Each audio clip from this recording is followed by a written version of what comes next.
ओम शांति। मुरली से पहले हम 2 मिनट बाबा की याद में बैठेंगे। चारों ओर से अपना ध्यान हटाएं और मस्तक के बीच में लगाएं। मैं इस शरीर से अलग एक अविनाशी ज्योतिर्बिंदु आत्मा हूँ। मस्तक के बीच में चमक रही हूँ। छोटा सा सितारा हूँ। मुझ सितारे से शीतल, शांत, पवित्र किरणें निकल रही हैं और चारों ओर फैल रही है।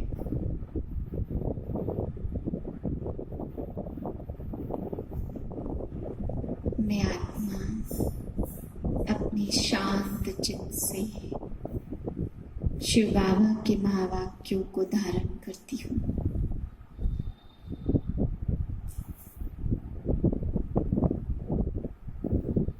चार 8/2020 के महावाक्य हैं। आज की मुरली में बाबा ने कहा कि ब्रह्मा के रहस्य पर समझाएं। ब्रह्मा कौन है, कौन उनका रचयिता है, कैसे उनको रचा, क्या ब्रह्मा ने आके किया, ब्रह्मा ने ब्राह्मण कैसे रचे, ब्रह्मा की आत्मा कौन सी आत्मा थी, श्री कृष्ण की आत्मा के ही 84वें जन्म में वे ब्रह्मा बनते हैं। ब्रह्मा इसी सृष्टि के मनुष्य हैं जहाँ पर आके परमात्मा ब्राह्मणों को रचते हैं। तो यही अकाल मूर्त बाप अपना तख्त लेते हैं, इसी ब्रह्मा के तन में आते हैं।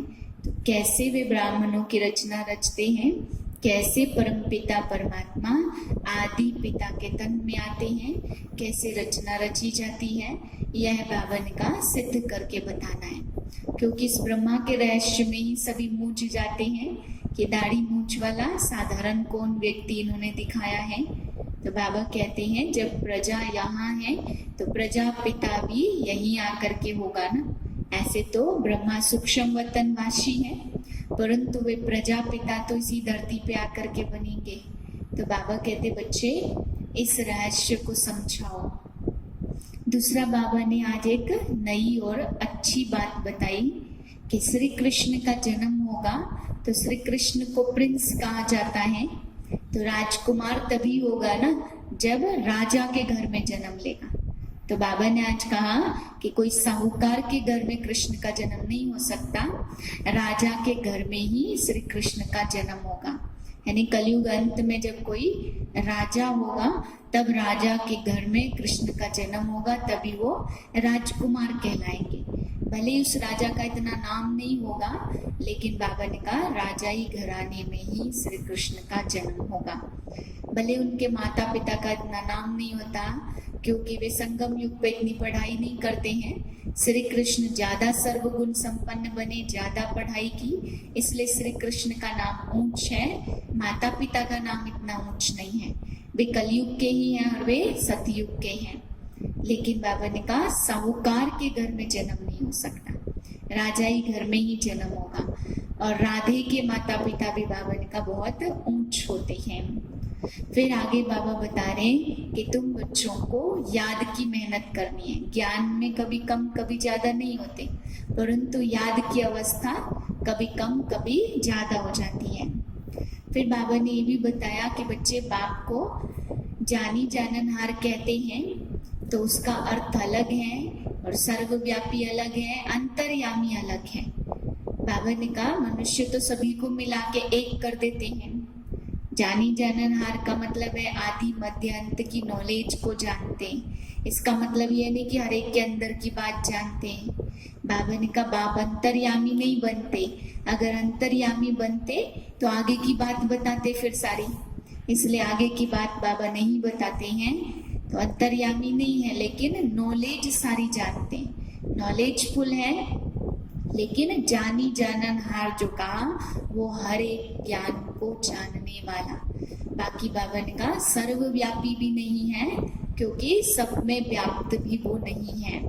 तो ज्ञान को जानने वाला अलग चीज है, सब में व्याप्त होना अलग चीज है। तो बाबा ने आज कई रहस्य समझाने के लिए कहे हैं कि बच्चों को यह सब बातें सिद्ध करके बताओ। कौरव पांडवों के लिए भी बाबा ने आज कहा कि प्रीत बुद्धि और विपरीत बुद्धि दोनों अभी कलयुग में ही है, दोनों की ही राजधानी नहीं होती। वहां तो कौरवों की राजा ही दिखाई, पांडवों की भी दिखाई, परंतु बाबा कहते हैं कलयुग में तो प्रजा पर राज्य है, ना विपरीत बुद्धियों का राज्य है, ना प्रीत बुद्धियों का राज्य तो मिलेगा सतयुग में। यहाँ तो कोई किसी पर भी बाबा ने का राज्य कर ही नहीं सकते हैं। 1 सेकंड में भी जीवन मुक्ति कहा, और फिर बाबा कहते कि सारा सागर भी शाही बनाओ, जंगल को कलम बनाओ, कितनी भी उसकी महिमा लिखो तो भी पूरी नहीं हो सकती है। लेकिन फिर दूसरी तरफ 1 सेकंड में जीवन मुक्ति के रहस्य को भी समझना चाहिए। मीठे बच्चे, अकाल मूर्त बाप का चलता बोलता तख्त यह ब्रह्मा है। जब यह ब्रह्मा में वह आते तब तुम ब्राह्मणों को रचते हैं। प्रश्न है, अक्लमंद बच्चे किस राज को समझकर ठीक रीति से समझा सकते हैं? उत्तर है, ब्रह्मा कौन है और वह ब्रह्मा सो विष्णु कैसे बनते हैं? प्रजापिता ब्रह्मा यहाँ है, वह कोई देवता नहीं है। ब्रह्मा ने ही ब्राह्मणों द्वारा ज्ञान यज्ञ रचा है। यह सब राज अक्लमंद बच्चे ही समझकर फिर समझा सकते हैं। घोड़े सवार और प्यादे तो इन बातों में मूझ जाएंगे। गीत है ओम नमो शिवाय। ओम शांति। भक्ति में महिमा करते हैं एक की, महिमा तो गाते हैं ना, परंतु न उनको जानते हैं, न उनके यथार्थ परिचय को जानते हैं। तुम बच्चे जानते हो ऊंचते ऊंच है भगवान, चित्र मुख्य है उनका, ब्रह्मा की संतान होगी ना, तुम सब ब्राह्मण हो। यह ब्रह्मा कैसे हो सकता, यह और कोई जानते नहीं है। ब्रह्मा को दिखाया सूक्ष्म वतनवासी, अब प्रजापिता ब्रह्मा सूक्ष्म वतन में तो हो न सके, वहां रचना तो होती नहीं है। इस पर तुम्हारे साथ बहुत वाद विवाद करते हैं। समझाना चाहिए, ब्रह्मा और ब्राह्मण है तो सही ना, जैसे क्राइस्ट से क्रिश्चियन, बुद्ध से बौद्धि और इब्राहिम से इस्लामी, ऐसे प्रजापिता ब्रह्मा से ब्राह्मण नामी ग्रामी है। आदि देव ब्रह्मा वास्तव में देवता को कह नहीं सकते, यह भी रॉन्ग है। ब्राह्मण जो अपने को कहलाते हैं उनसे पूछना चाहिए, ब्रह्मा कहाँ से आया, यह किसकी रचना है, ब्रह्मा को किसने क्रिएट किया। ब्राह्मण जो अपने को कहलाते हैं वह कोई बता नहीं सकते, जानते नहीं हैं कि यह ब्रह्मा कैसे आकर बनते। जन्म पत्री का नाम तो अलग होगा ना, क्योंकि मनुष्य है ना, फिर इसमें प्रवेश करने से इनका नाम ब्रह्मा रख देते हैं। यह शरीर है, सब आत्माओं के रथ हैं, अकाल मूर्त का बोलता चलता यह तख्त है। फिर इसमें इसके अनेक जन्मों के अंत साधारण जन्म में बाप आते हैं। यह साधारण रथ है ना, शरीर सब आत्माओं के अलग अलग रथ हैं। यह अकाल मूर्त आत्मा का तख्त है। बाप को नॉलेजफुल कहा जाता, रचता और रचना के आदि मध्य अंत की नॉलेज देते हैं। मनुष्य तो सबको मिलाकर जो आता सो कह देते हैं। जानी जाननहार अलग है, सर्वव्यापी का अर्थ दूसरा है, अंतर्यामी अलग है। मनुष्य तो सबको मिलाकर एक कह देते। अभी तुम बच्चे जानते हो हम सब ब्रह्मा की औलाद ब्राह्मण हैं, हमारा कुल सबसे ऊंच है, वह लोग देवताओं को ऊंच रखते। अभी तुम बच्चे जानते क्योंकि सतयुग आदि में देवता हुए हैं और प्रजापिता ब्रह्मा की औलाद ब्राह्मण होते हैं। यह कोई जानते नहीं सिवाय तुम बच्चों के। प्रजापिता ब्रह्मा की औलाद ब्राह्मण बनते हैं, उनको पता कैसे पड़े? जबकि ब्रह्मा को सूक्ष्म वतन में समझ लेते। वह जिस्मानी ब्राह्मण अलग हैं जो पूजा करते हैं, धामा खाते हैं। तुम तो धामा खाते नहीं हो। बाप कहते हैं यह ब्रह्मा का राज भी समझाना है। मुख्य बात है अल्प और बे। बाप कहते मामिकम याद करो, मैं जरूर किसमें तो आऊंगा ना।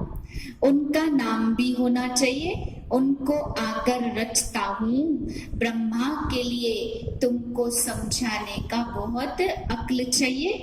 प्यादे ब्राह्मण ही प्यादे समझा न सके, घोड़े सवार भी मूंझ पड़ते हैं। अवस्था अनुसार समझाते हैं। प्रजापिता ब्रह्मा यहाँ है तो ब्राह्मणों द्वारा ही यज्ञ रचते हैं, परंतु ब्रह्मा कब था वह लोग जानते नहीं हैं। ब्राह्मणों को आकर बाप पढ़ाते हैं। ब्राह्मणों का कुल है डिनाइस्टी। तब कहा जाए जब राजा रानी बने। ब्राह्मणों को बाबा ने कहा कुल कहेंगे, डिनाइस्टी तो तब कहा जाए जब राजा रानी बने। जैसे सूर्यवंशी डिनाइस्टी, तुम ब्राह्मणों में राजा तो बनते नहीं हैं। वह जो कहते कौरवों और पांडवों का राज्य था, दोनों रॉन्ग है। राजा ही तो अभी दोनों को नहीं है। प्रजा का प्रजा पर राज्य है। वैकुंठ को विष्णुपुरी कहा जाता, अर्थात लक्ष्मी नारायण का राज्य था। कृष्ण प्रिंस होगा तो कहेंगे ना हमारा बाबा राजा है। ऐसे नहीं कि कृष्ण का बाप राजा नहीं हो सकता।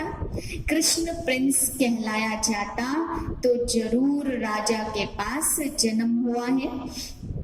साहूकार के पास जन्म ले तो प्रिंस थोड़े कहलाएंगे। राजा के पद और साहूकार के पद में रात दिन का फर्क हो जाता। कृष्ण के बाप राजा का नाम ही नहीं है। कृष्ण का नाम कितना बाला है। बाप का ऊंच पद नहीं कहेंगे, वह सेकंड क्लास का पद है जो सिर्फ निमित्त बनते हैं कृष्ण को जन्म देने। ऐसे नहीं कि कृष्ण की आत्मा से वह ऊंच पढ़ा हुआ है, नहीं। कृष्ण ही सो फिर नारायण बनते हैं। बाकी बाप का नाम गुम हो जाता। कृष्ण की आत्मा की पढ़ाई अपने बाप से ऊंच थी, तब तो उनको इतना नाम होता। कृष्ण का बाप कौन था यह जैसे किसको भी पता नहीं है। आगे चल मालूम पड़ेगा। बनना तो यहाँ से ही है। राधे के भी माँ बाप होंगे ना, परंतु उनसे राधे का नाम जास्ती है क्योंकि माँ बाप कम पढ़े हुए हैं। राधे का नाम उनसे ऊंच हो जाता। यह है डिटेल की बातें बच्चों को समझाने के लिए। सारा मदार पढ़ाई पर है। ब्रह्मा का भी समझाने का अक्ल चाहिए। वही कृष्ण जो है उनकी आत्मा 84 जन्म भोगती है। तुम भी 84 जन्म लेते हो। सब इकट्ठे तो नहीं आएंगे ना। जो पढ़ाई में पहले पहले होते वहां भी वह पहले पहले आएंगे। नंबरवार तो आते हैं ना। यह बड़ी महीन बातें हैं। कम बुद्धि वाले तो धारण कर न सके। नंबरवार जाते हैं। तुम ट्रांसफर होते हो नंबरवार। इसको कहा जाता कांटों का जंगल। यहाँ सब एक दो को दुख देते रहते हैं। इसको कहा ही जाता है आर्टिफिशियल सुख। रियल सुख तो बाप देने वाले हैं। यहाँ का सुख है कागविष्ठा समान। दिन प्रतिदिन तमो प्रधान बनते जाते। कितना दुख है। कहते हैं बाबा माया के तूफान बहुत आते हैं, माया उलझा देती है, दुख की फीलिंग बहुत आती। सुखदाता बाप के बच्चे बनकर भी अगर दुख की फीलिंग आती है तो बाप कहते बच्चे तुम्हारा यह बड़ा कर्म भोग है। सुखदाता बाप के बच्चे बने, जब बाप मिला तो दुख की फीलिंग नहीं आनी चाहिए। अगर योग बल नहीं होगा तो मोचरा खाकर चुकतू करना पड़ेगा। मोचरा और मानी अच्छा नहीं है, सजा खाकर पद पाना अच्छा नहीं। पुरुषार्थ करना चाहिए, नहीं तो फिर ट्रिब्यूनल बैठती प्रजा तो ढेर है। ड्रामा अनुसार सब गर्भ जेल में बहुत सजाएं खाते, आत्माएं भटकती भी बहुत हैं। कोई कोई आत्मा बहुत नुकसान कर देती है। जब कोई में अशुद्ध आत्मा प्रवेश करती तो हैरान हो जाते। नई दुनिया में यह बातें होती नहीं है, अभी तुम पुरुषार्थ करते हो। हम नई दुनिया में जाएं, वहां जाकर नए नए महल बनाने पड़ेंगे। राजाओं के पास जन्म लेते हैं जैसे कृष्ण जन्म लेते, परंतु इतने महल आदि सब पहले थोड़े ही होते, वह तो फिर बनाने पड़ते। कौन रचते हैं? जिनके पास जन्म लेते हैं। गाया हुआ है राजाओं के पास जन्म होता, क्या होता सो आगे चलकर देखेंगे, अभी थोड़े बाबा बताएंगे। वह फिर आर्टिफिशियल नाटक हो जाए, इसलिए बताते कुछ भी नहीं है। ड्रामा में बताने की नूद नहीं है। बाप कहते मैं भी पाठधारी हूँ, आगे की बातें पहले से ही जानता होता तो बहुत कुछ बतलाता। बाबा अंतर्यामी होते तो पहले से बताता। बाप कहते नहीं, ड्रामा में जो कुछ होता साक्षी होकर देखते चलो। ज्ञान कभी कम जास्ती नहीं होता, याद में कभी कम कभी ज्यादा होता है। याद की यात्रा में मस्त रहो, इसी में सब फेल होते हैं। यात्रा है याद की, कभी उमंग अच्छा रहता कभी ढीला। देह अभिमान में आने से तुम धोखा खाते हो। काम महाशत्रु है, इसमें फेल हो पड़ते हैं। ज्ञान सेकंड का है, या तो सिर्फ कहते अल्प को याद करो। याद करना किसको कहा जाता यह थोड़े जानते हैं। बाप कहते बरसात आदि नेचुरल कैलेमिटीज भी होगी। देखते हो बरसात में कितने मकान गिरते और कितने डूब जाते हैं। धरती भी जोर से हिलेगी, विनाश के समय जागेंगे, परंतु फिर कुछ कर नहीं सकेंगे। कुंभकर्ण की नींद में सोए पड़े हैं। यहाँ पर रक्त की नदियां गाई हैं, यहाँ मारामारी होती है, एक दो पर केस करते रहते, सो लड़ेंगे भी जरूर। सब है निधन के, तुम हो धनी के, कोई लड़ाई आदि तुमको नहीं करनी है। ब्राह्मण बनने से तुम धनी बन गए। शिव बाबा को पतियों का पति कहते, धनी बाप को या पति को कहा जाता। ब्राह्मण बने तो तुम धनी के बन गए। आत्माएं कहती शिव बाबा हमारी आपसे सगाई हो गई, अब आपसे हम मिले कैसे। कोई तो सच लिखते, परंतु कोई तो बहुत छिपाते हैं। सच्चाई से लिखते नहीं कि बाबा हमसे यह भूल हो गई, क्षमा करो। अगर कोई विकार में गिरा तो बुद्धि में धारणा हो नहीं सकती। क्या बाबा कहते तुम ऐसी कड़ी भूल करेंगे तो चकनाचूर हो जाएंगे, फिर काला मुंह कैसे करते। बाप आए हैं गोरा बनाने, बल स्वर्ग में आएंगे परंतु पाई पैसे का पद पाएंगे। राजधानी स्थापन हो रही है ना, कोई तो हार खाकर जन्म जन्मांतर पद भ्रष्ट कर लेते। कहते हैं कहेंगे बाप से तुम यह पद पाने आए हो, बाप इतना ऊंच बने और बच्चे फिर प्रजा थोड़े बनेंगे। बाप गद्दी पर हो और बच्चा दास दासी बने, इसमें तो लज्जा की बात है। सन्यासी भी ब्रह्मचर्य में रहते तो विकारी सब उनको माथा टेकते हैं। अंत में तुमको सारे साक्षात्कार होंगे तो तुम पिछाड़ी में बहुत पछताएंगे। किसकी तकदीर में नहीं है तो बाप आकर पढ़ाते फिर भी गफलत करते रहते, याद ही नहीं करते, बहुत विकर्मी बन जाते हैं।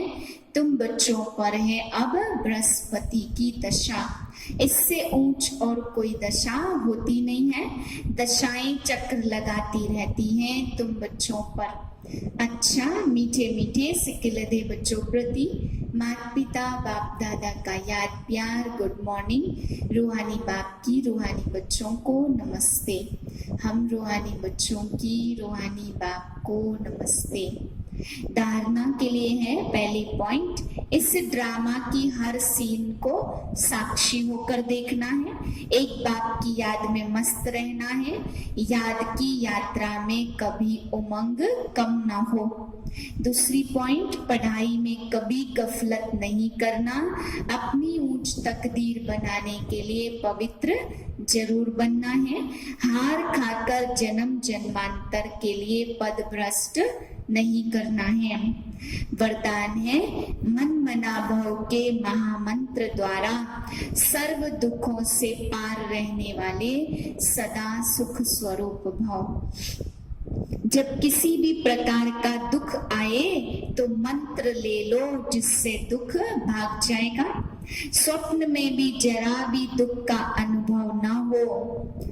तन बीमार हो जाए, धन नीचे ऊपर हो जाए, कुछ भी हो, लेकिन दुख की लहर अंदर में नहीं आनी चाहिए। जैसे सागर में लहरें आती और चली जाती, लेकिन जिन्हें उस लहरों में लहराना आता है वह उसमें सुख का अनुभव करते हैं। लहर को जंप देकर ऐसे क्रॉस करते जैसे खेल कर रहे हैं। तो सागर के बच्चे सुख स्वरूप हो तो दुख की लहर भी ना आए। स्लोगन है, हर संकल्प में दृढ़ता की विशेषता को प्रैक्टिकल में लाओ तो प्रत्यक्षता हो जाएगी।